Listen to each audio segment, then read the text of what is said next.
Қырғыз Республикасының президенті Садыр Жапаров.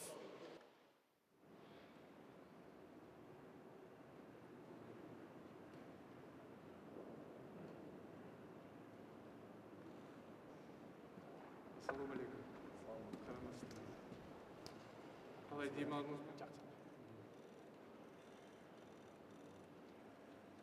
Құтты болсын.